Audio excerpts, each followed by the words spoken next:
Hello everyone, my name is Dante Joa. Once again, I'm going to bring you another topic that is very common today's day, mostly in women. It is sad to say. But before I start, I want to say thanks to Dr. Gene Adams from the Dominican Republic and his father, and to Dr. Betty Romero. Moreno. I said it in Spanish? Yes. Oops, my bad. Dr. Betty Moreno. She is the director of the Hospital University of Los Andes in Venezuela. Anyway, I'm going to be bringing to you information about arthrology, which you probably know better as arthritis.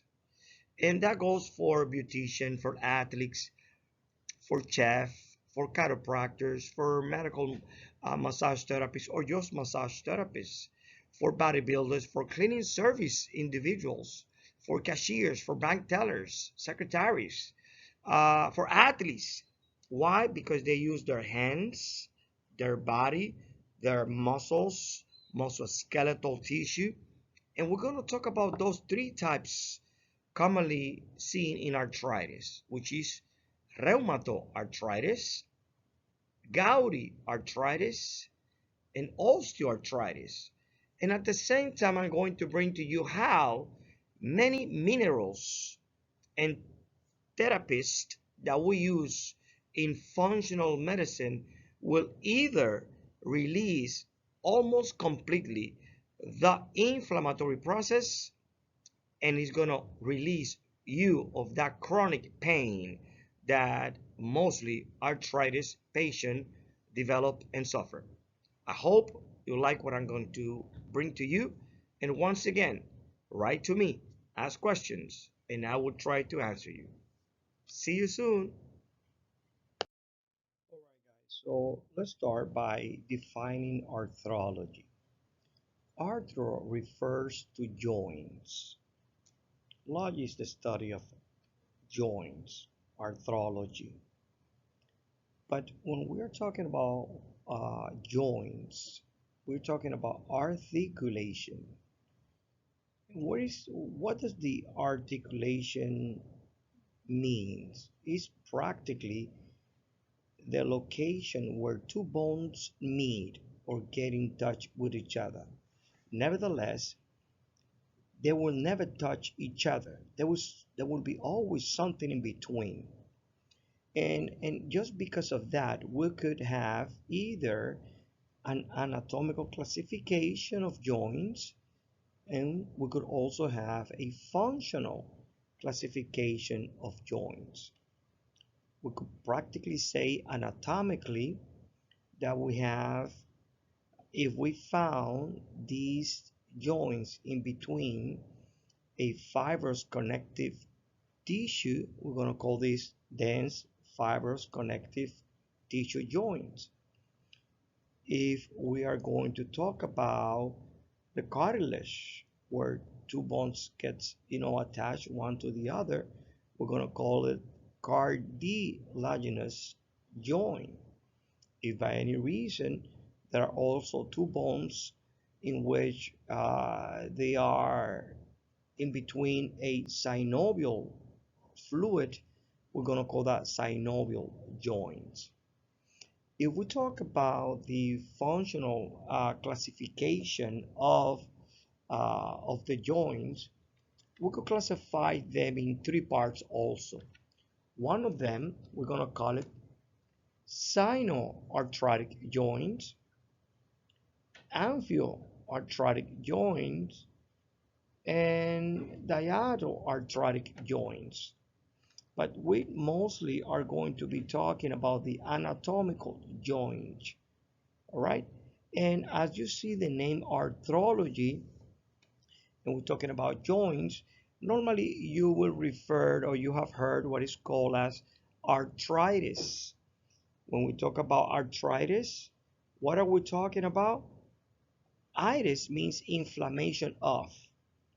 So in this case, we're going to be talking about inflammation of the joints. All right. So let's continue.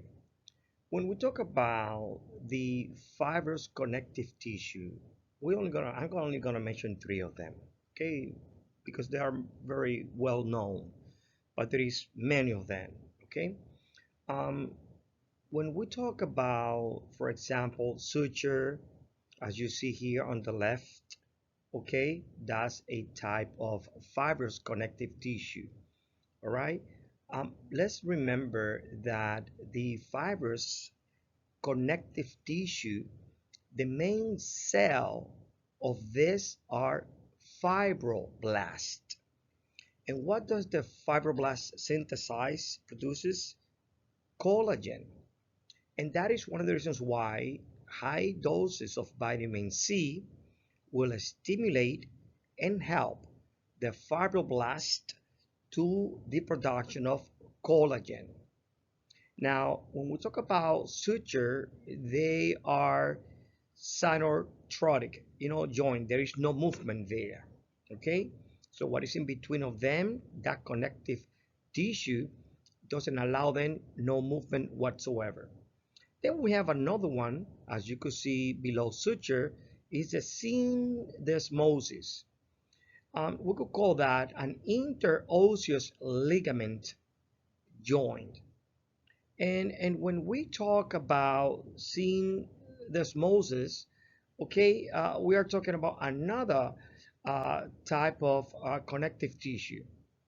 Just to give you an example, let me just pass to the next slide. As you can see here, we have here the radius and the ulna on the left side of the graph. It says palm anterior, okay? And when we do pronation, which we have the palm posterior portion, and when we do the palm anterior portion is the supination. So there are just names for movement of the hand going down or facing up. If you look in between the radius and the ulna, we have something, like a little tissue there. That tissue there, as you could see here, let me try to see if I could. No, I'm not able to. But in between the radius and the ulna, there is that tissue that you see there in the middle on the left hand side, just in front of you. That one is what we call, or is an interosseous membrane. All right. So in this interosseous membrane between the radius and the ulna is what helped them to come together, or in between of them. Besides that, we have another type of fibrous connective tissue that I want to mention. All right, guys. So let's continue to another type of uh, fibrous connective tissue. Um, let's go into suture. Okay, let me see if I go right here. This is the scalp, right? So remember that in fibrous connective tissue, one of the principal cells are the fibroblast. Why? They synthesize collagen, and that is the reason why if you have high infusions of vitamin C will stimulate the fibroblast to synthesize collagen. Now, in this type of suture, like the scalp, okay, uh, it joins all the bones of the scalp together. When we're talking about the bones of the scalp, we're talking about the sagittal suture, the coronal suture, the lomboidal suture. So these that you see here are suture. There is either no movement or very minimal movement in these bones. Okay, so that's what we're talking about, the one of those fibrous connective tissue, in this case the suture. We also have gone fosses right here, gone fosses. When we talk about gonfosis, we are talking about dental alveolar joint. Let me just change to the next slide. As you could see here, okay, in this slide, we have the tooth, right? You see here. The tooth is considered a bone, a type of bone. And if you look as here, this membrane here that you see here, we put it in black here, just that. Now this is the mandible bone here, okay? But this area here, this membrane or ligament, okay? Normally this is known as alveolar. You see that here? Alveolus, okay?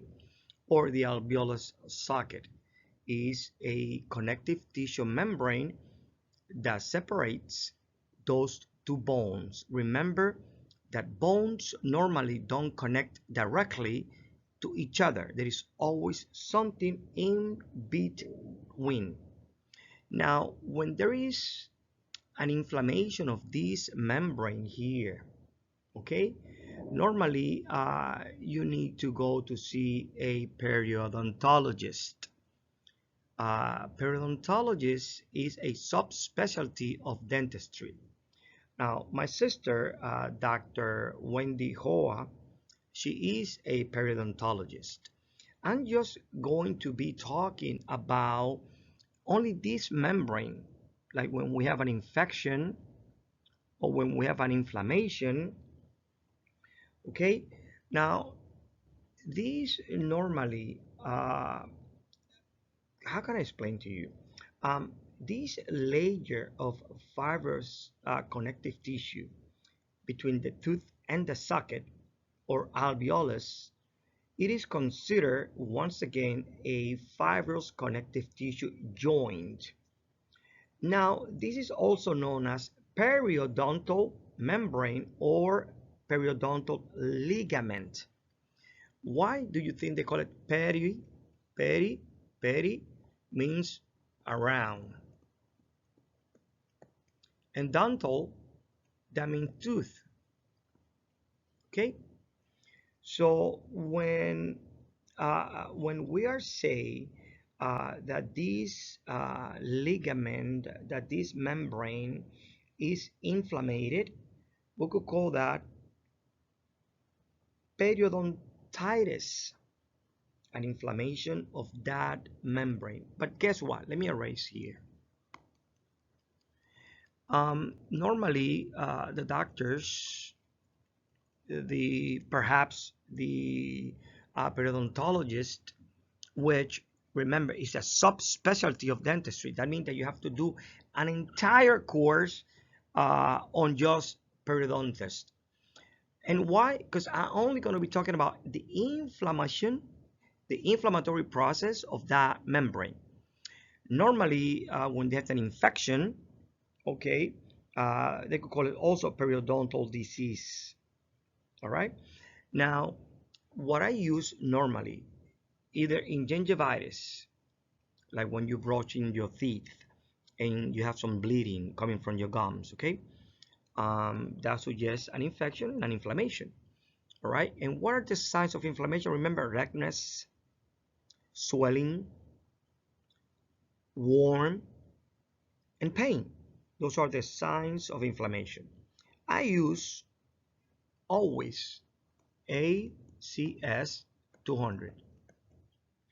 That is colloidal silver. So, but that's me. I'm not saying that you should use it, all right? Okay? If for anything, you just go to your doctor. Normally, when there's an infection, you know, doctors, we would provide antibiotic. And the antibiotic is very good. The only problem with antibiotics is that it will kill good bacteria as well as bad bacteria. And it will take you around 2 years easily for the normal flora to go back to the standard state of 80% of good bacteria and 20% of bad bacteria. You could go into online. I don't work for this company. I don't represent this company. I just use it for myself. That's what I'm telling you. What I could tell you is that once you start using that, that's an spray in liquid. You will spray 12 to 15 sprayed under your tongue. And then you just swift it around and then you swallow it like 4 or 5 seconds later. It tastes like nothing. It's just like water. But that will kill automatically, in less than 60 seconds, millions of bacteria that is the cause of that inflammation. At the same time, when there is a surgery done on you, the only reason why the surgery takes too long, the tissue takes too long to heal, is because of bacteria. So you can spray that into your under the mouth, and also where they are the surgery or the tissue that is going through the process of healing. Trust me, you do that twice a day, you will see how that inflammation, how that pain will cease away faster. You will see that. I'm not saying you should just follow this, okay? Don't go there. Always follow your doctor's instruction, okay? But since I like to use preventive medicine, okay, I want to give you something that it will not cause you any side effects or a minimal side effects. If you have antibiotic and you taking antibiotic, oral antibiotic, and you mixing it with this colloidal silver, it will amplify the antibiotic actions as well. All right. Nevertheless, always follow your doctor's guidance. In this case, because we're talking about periodontology, or just the doctor working in this area, because this is not just everything about it. I'm just talking about the inflammation of this membrane, of this ligament. Okay, I'm not talking about everything else that comes along with that. For that, you need to go to a specialist. Like I said, my doctor, my sister, my little sister, Dr. Wendy Joa, she is an expert in that, and that is what she is now dedicated to work with. Anyway, I hope you like this and you have learned something about your teeth, the care you must have to take care, and once again, vitamin C infusion, meaning through IV. You could take it through pills, yes, but it's more direct absorb when you have it as a intravenous therapy. Again, let me remind you that two bones never come in contact with each other. There is always something in between, like a fibrous connective tissue between them that separates them. Just remember that.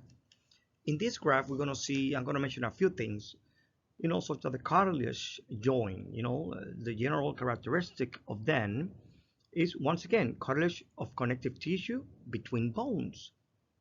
They have like none to slight movement between bones. We can mention two types. Synchondrosis joints, which is made of hyaline cartilage between bones. And so that, the joints in between each epiphysis and diaphysis in growing bone always also is there to separate these two bones, these fibrous connective tissue. If we talk about the thoracic cavity, the sternocostal joints, costal means ribs. If we talk about the hip, we talk about the symphysis, a fibrocartilage between bones, like for example, vertebra joints, the vertebra, joints, and so that the intervertebral disc, they become thinner as we get older, and that is the reason why we get short. Like when you're sleeping and you get up and you measure yourself, your height, it will give you a specific height. As you come back from work and you measure yourself again, you will measure short. Why? Because the weight of everything came down on that connective tissue. All right. And we also have what is called the pubic symphysis. All right. So once again, what is the message that I want you to understand?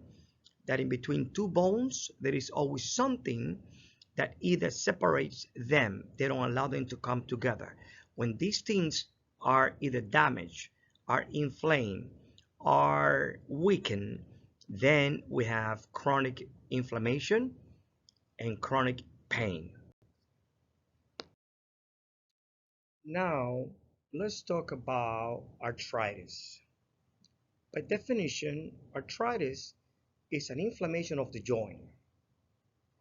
There are more than one type of arthritis. We're going to talk about three different ones. Number one, rheumatoid arthritis. Number two, gouty arthritis. And number three, osteoarthritis. As number one, in rheumatoid arthritis, it is an autoimmune disease, which means that the person's own immune system attack the joints, that part that unify two bones together. It happens to be that is more commonly in women. We don't know why yet, but just it's happened to be like that. In some people, they have rheumatoid arthritis. They have it for years, in which they are in a chronic pain. They cannot open completely their hand. Why? Because basically the fingers, the bones get deformed by these rheumatoid arthritis, which also end in a really chronic pain. The treatment for this is corticosteroid drugs. Why? Because these drugs will suppress, and they are known as immunosuppressant. They will suppress the immune system. Now, as I was saying, there are another type of arthritis, which is known as gouty arthritis. Basically, you know this as gout. This is a metabolic disorder. By metabolic, I mean a biochemical disorder in which the person develops high levels of uric acid in the body. When we do a blood test and we see an elevated uric acid, we call that hyperuricemia. Now, what happened with uric acid, which is a waste product, it is formed from the breakdown of old nucleic acid. I'm going to show you in the next slide what's happening there. But so that you know, these uric acid, as you could see here, let me see if I could write it down. I mean, if I could point it. Okay. If you see here, this uric acid normally accumulate in the joint. We don't know why, but mostly it happens on the big toe of the feet, which cause a swollen and inflamed joint, and it's extremely painful. You see these crystals here? That is because of the elevated amount of uric acid in the body. Let me just show you how we could work this out in which to reduce the exposure of something that initiate, well, not really initiate, something that it really help you to suffer more chronically. I'm going to show you the cause. Well, not the cause. I'm going to show you one of the things that is involved in causing you more inflammation, and perhaps you don't know. But before, let me start showing you what is uric acid. Uric acid is nothing but nucleic acid. Nucleic acid is what we found inside the nucleus of cells, such as skeletal muscle cells. I'm going to show you that later on. When we have nucleic acid, that tend or initiate the formation of uric acid, because uric acid is a metabolic waste. We have the kidney, and the kidney will, through the urinary system, dispose this uric acid crystal. When there is a problem with this, the treatment that we use for this is a medication that what is going to do is going to stop the formation of uric acid, which is a drug that is not only an analgesic but also an anti-inflammatory. This drug is known as allopurinol. And what this drug does is stop specifically the formation of uric acid.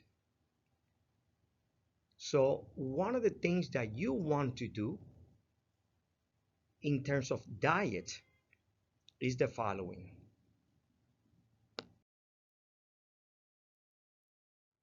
This is what we call musculoskeletal tissue or cell, or multinucleated cells. These that you see here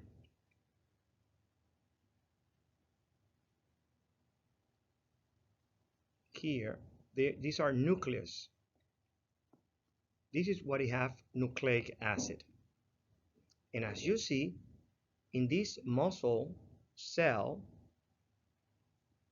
we have so many of this. That is the reason why we tell you that you have to stop consuming meat. Why? Because meat is a muscle or a skeletal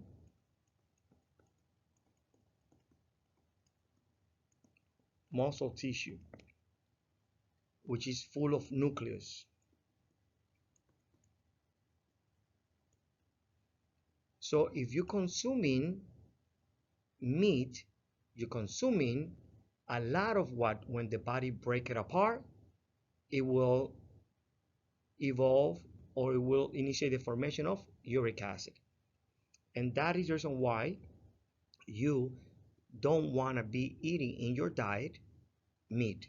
So now you know that if you're eating meat and now you start thinking about it, wow, every time I eat meat, I get a lot of pain and I can't even move my feet or my hands. It's because of the accumulation of uric acid. Okay, so how are we going to do that? Well, there are a few forms, a few ways that we could work with that. One is not to be consuming meat quite often as you want to do. And you also want to have a high doses, once again, of vitamin C, minerals, magnesium. It is already proven that in arthritis, rheumatoid arthritis, magnesium helps a lot. So as an inflammation, as being red, as being swell, as being giving you pain, vitamin C, minerals will actually decrease. Specifically, this inflammatory process will bring more oxygen and it will help you way more better than just not eating meat. So once again, remember, meat is not the problem. It's just going to make it worse because it's going to help, it's going to add into the nucleic acid formation of the nucleic acid extraction. So if we break nucleic acid, that will be turned into uric acid. And that accumulation of uric acid is what's going to cause those crystals in those joints. okay, in those spaces. Now, there is another type of arthritis, which is known as osteoarthritis. Normally, this condition is caused by repeated injury to a joint. Like, for example, athletes. You know, athletes, this osteoarthritis is very common, like football players, basketball players, soccer's, boxers. Okay, in a non-athlete or us, okay, or me that I'm not an athlete, if we get injured, we stay home. We take drugs to help with the healing process and we rest. But not the professional athletes. The professional athletes, they will take an anti-inflammatory drugs and go back to play right away. And that is the reason why it will create a chronic inflammatory condition, causing in the long run the deterioration of the joint. And what is the treatment? Non-steroidal anti-inflammatory. We call that NSAID, like ibuprofen. So that you know, there is a condition related to this one. It's called bursitis. You already have heard that. Or bursa. What is bursa? Bursa are synovial fluid filled sacs. Bursa in Latin means purse. Okay, sac. Now, independent of that, the outer part of that sac is made of fibrous connective tissue. In the inner lining of the sac, there is a vascularized membrane. This means that it has a lot of blood vessels, which is known as synovial membrane. This is the membrane that forms fluid in this sac, fills up with it. Now, so why do I need to have that fluid there? Because that fluid will prevent friction. If you see here in the Olecranon bursa at the elbow, or let's say in the Olecranon process, okay, of a specific, the ulna, there is a little sac between the skin and the bone. This bursa can become inflamed, and that's what we know as bursitis. Sometimes they call that tennis elbow. Okay, so what is bursitis? Once again, it's an inflammation of the synovial membrane in the bursa. In the knee, as we could see here, there is a whole bunch of bursa. You could see here, I'm going to mark it down. I'm going to pinpoint that. You could see one here. You could see another here.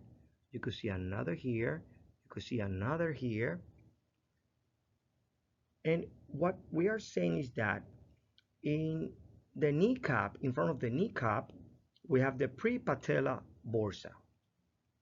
Okay? Also, there is another bursa called the suprapatellar bursa. Suprapatellar bursa.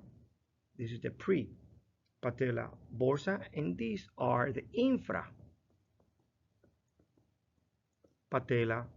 bursa. There are many of them, okay? We also have that in the shoulder, okay? The subacromial bursa, the subdeltoid bursa. And bursitis in this place causes what? Inflammation. And once again, what are we talking about inflammation? Redness, warm, pain, and swelling. Any part of our body can get an inflammation. Normally, in common treatment, they will get an injection of corticosteroid, cortisone, which will reduce the inflammation. Let me just erase this. Okay, let me just erase it for you. And this is a very painful situation. What do we use for this? Again, high doses of vitamin C when we don't have to drain this extra amount of fluid. We use minerals. We use something that's called DMSO, dimethyl sulfate. It's very expensive, very good. You will almost leave with only one single therapy, almost with no pain. And if you do have pain, chronic for a long time, you will feel like 5 or 10 years before you had uh, that condition. Okay, now let's approach now something else. When we move our finger, as you can see here, let me just put numbers here. 1. See that moving? You see things moving that are called tendons. And there are tendons that are within the muscles. Surrounding the tendon is also a fluid-filled sac. Remember that surrounding the sac we have a fibrous connective tissue. And on the inside there is a synovial membrane which have synovial fluid which surround the tendon to prevent what? Friction. And this is, or let's say when this gets inflamed, we call this synovial tendon sheath. But we also may call this tendonitis. We could also call that repetitive motion disorders. We could also call, you know what? Carpal tunnel syndrome, which is found in the wrist. So as I was saying, massage therapists, secretaries, beauticians, athletes, bank teller, chef, chiropractor, mechanic, they could damage that medial nerve, and that will create a specific pressure in this area here that most of the time we have to cut into by means of surgical procedures in order to reduce or to alleviate this carpal tunnel.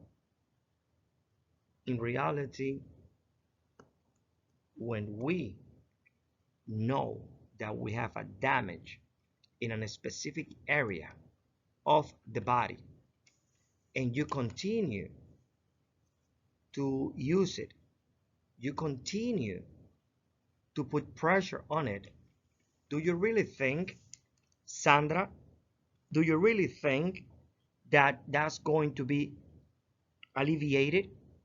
You will come 250,000 times to therapy, but if you continue doing the same thing, you're going to make that chronic injury worse. In another word, you could have your therapies, you could rest, you could work less, and that will alleviate all this tendonitis or all this nerve parameter.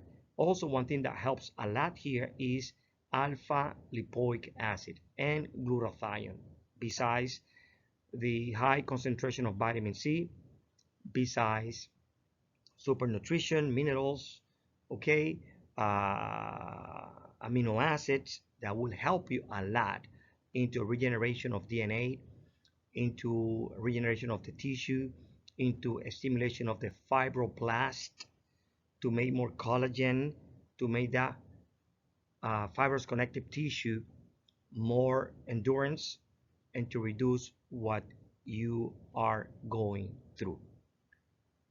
Thank you very much.